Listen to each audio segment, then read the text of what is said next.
Ya, Waalaikumsalam.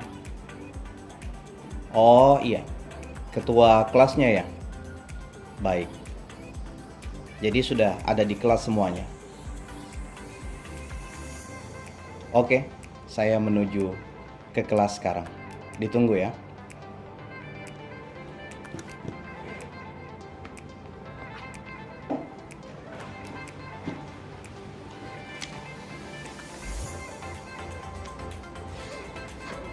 Ibu-ibu, saya ke kelas dulu ya.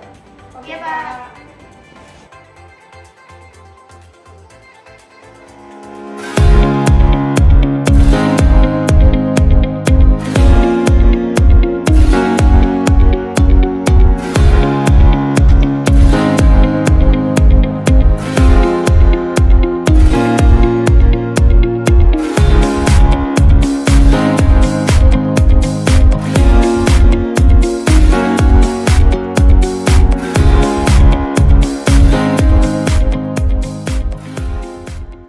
Halo semuanya.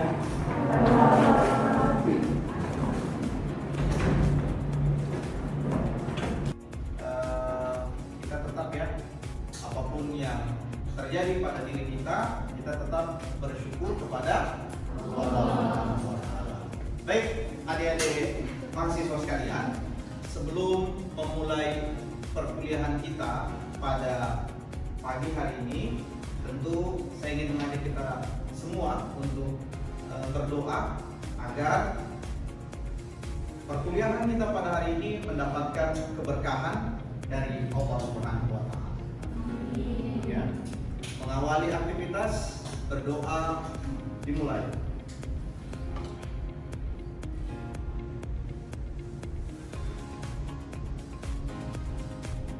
Selesai. Saya absen dulu ya. Jadi adik-adik sekalian, saya ingin memastikan kepada Anda semua bahwasanya Anda semua sudah terdaftar dan masuk pada Siakat Klot UIN Dato Karama Palu, khususnya pada Fakultas Syariah. Baik, saya mulai mengabsen adik-adik semua.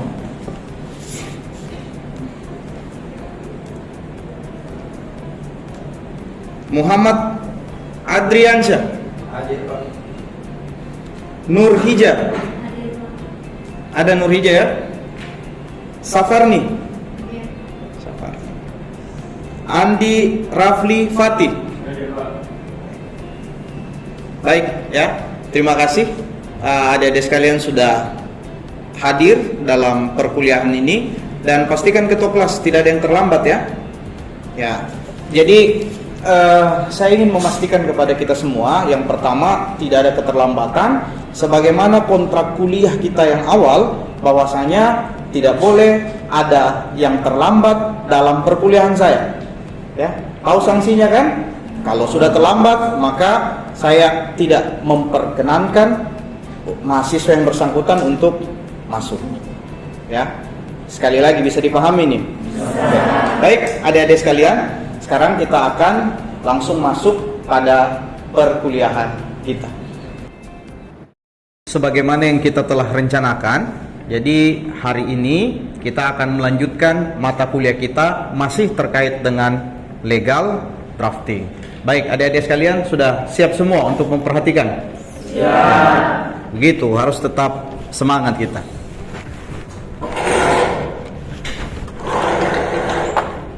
Ya, jelas ya? Jelas. Nah, adik-adik sekalian, untuk pada hari ini kita akan melihat ya. Jadi di belakang bisa lihat adik-adik ya. Jadi kita akan melihat dan mempelajari hal-hal yang terkait dengan tentunya pokok bahasan ini. Pokok bahasan ini yang kita ketahui sudah saya jelaskan sejak awal ketika kita pertemuan pertama membahas tentang RPS. Olehnya itu ini merupakan sub daripada capaian pembelajaran kita. Pertama, kita melihat di sini kita akan mengetahui tentang pengertian. setelah itu kita akan melihat jenisnya, kemudian ada hierarki yang berjenjang, dan selanjutnya ada materi muatannya, kemudian badan atau lembaga yang berwenang. Jadi bukan hanya sekedar untuk merumuskan sampai undang-undang itu tercipta, tetapi ada juga badan yang berwenang dalam rangka untuk menghadirkan undang-undang yang seperti kita ketahui sekarang. Kita lihat banyak produk undang-undang yang sudah dibukukan, ya adik-adik ya. Dan kemudian ada tata cara prosedur penyusunan peraturan perundang-undangan. Baik ya, kita mulai dari pengertian. Adik-adik sekalian, ada yang tahu tidak apa itu undang-undang? Ada yang tahu? Ada yang tahu apa itu undang-undang? Silakan, bebas saja berpendapat. Ya, silakan. Peraturan. Ya, undang-undang adalah peraturan. Bagus sekali. Ada lagi yang tahu apa itu undang-undang? Di benak Anda, adik-adik sekalian, apa itu undang-undang? Ada yang tahu? Undang-undang adalah tidak apa-apa. Ayo. Undang-undang adalah, ya, diperjelas suaranya. Undang-undang adalah dasar negara, ya. Undang-undang adalah dasar negara. Baik, jadi apa yang sudah disampaikan oleh adik-adik mahasiswa sekalian itu sudah benar, tapi kita lebih mendalami lagi ya, agar argumentasi kita itu berbeda dengan orang-orang di luar sana yang non mahasiswa. Ya, kita lihat.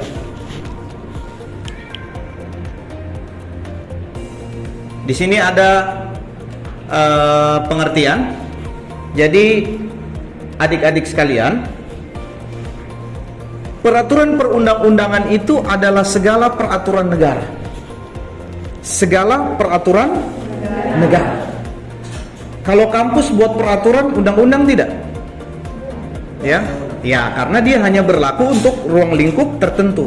Tetapi kalau yang dimaksud dengan undang-undang ini, dia berlaku luas. Tidak ada yang tidak bisa kena atau kebal dengan terhadap aturan-aturan perundang-undangan itu. Nah, perundang-undangan ini adalah segala peraturan negara yang memuat, ada namanya norma hukum, ada yang namanya sifatnya dia mengikat.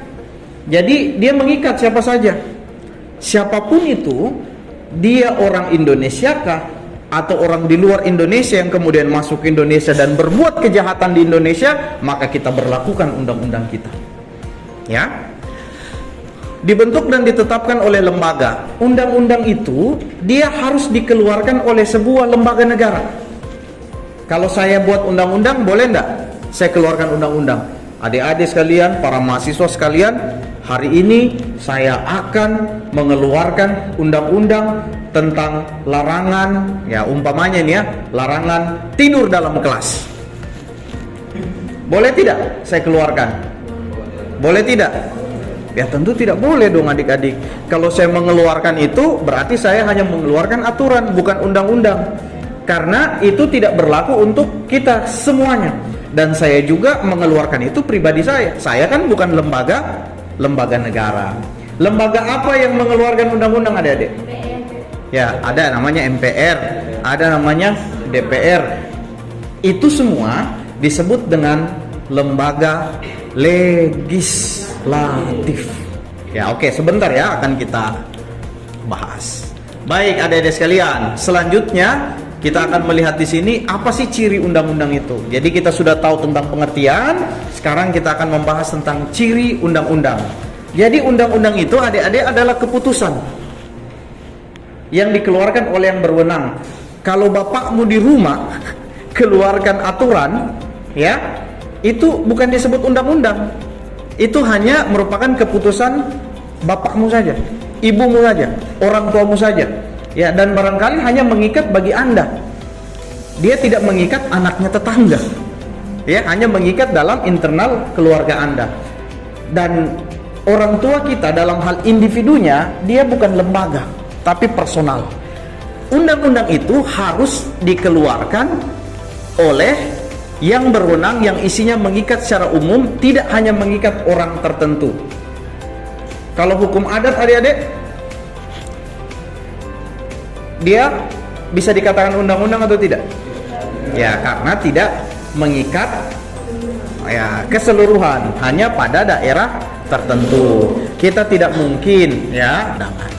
Baik adik-adik sekalian, nah landasan pemberlakuan undang-undang tentu terkait dengan filosofi, sosiologi, dan juga tentang landasan yuridis atau landasan hukumnya. Baik, adik-adik sekalian, sampai di sini ada pertanyaan? Ya, silakan. Baik, Assalamualaikum warahmatullahi wabarakatuh. Bapak, saya ingin bertanya. Pertanyaan saya yaitu apa pentingnya perundang-undangan di negara kita itu? Oke, jadi pertanyaan dari teman kita, rekan kita, apakah undang-undang ini penting bagi Indonesia? Jawabannya tentu saja sangat penting. Kenapa sangat penting? Yang pertama itu terkait dengan sistem negara kita. Sistem di negara kita itu menganut yang namanya sistem civil law, Code of Civil. Maksudnya apa? Maksudnya tidak boleh ada sebuah perbuatan yang tidak diatur di dalam undang-undang. Ya. Jadi semua tingkah laku kita diatur oleh undang-undang. Kalau kemudian kita melakukan sesuatu yang tidak diatur oleh undang-undang, maka dianggap ilegal. Adik-adik sekalian, jadi materi pada hari ini saya pikir cukup sekian. Kita sudah melihat bagaimana terkait dengan tahapan pembentukan dari perencanaan sampai pada tahapan pengundangan. Oleh dan sebab itu, saya harapkan kita di pekan depan masih bisa hadir semua dalam keadaan sehat walafiat. Jangan lupa di akhir sesi ini saya ingin memberikan tugas kepada adik-adik sekalian. Tugasnya itu berupa membuat sebuah kerangka daripada peraturan perundang-undangan. Dalam hal ini saya inginkan adalah peraturan daerah. Karena di akhir perkuliahan ini diharapkan adik-adik semua bisa membuat salah satu produk perundang-undangan. Bisa dipahami tugas ini adik-adik sekalian? Bisa. Baik, yang paling terakhir adalah kita adalah warga dari Kementerian Agama Republik Indonesia. Mari selalu kita tunjukkan kepada masyarakat kita, karena Anda ini mahasiswa UIN Dato Karama, yang harus kita tunjukkan adalah bagaimana wajah Islam yang ramah, bukan wajah Islam yang pemarah. Karena ajaran Islam sesungguhnya tidak menganjurkan untuk kita menjadi orang yang pemarah. Rasulullah Shallallahu Alaihi Wasallam bersabda, "Innama bu'istu liutammima makarimal akhlak." Sesungguhnya Rasulullah itu diutus untuk menyempurnakan yang namanya akhlak.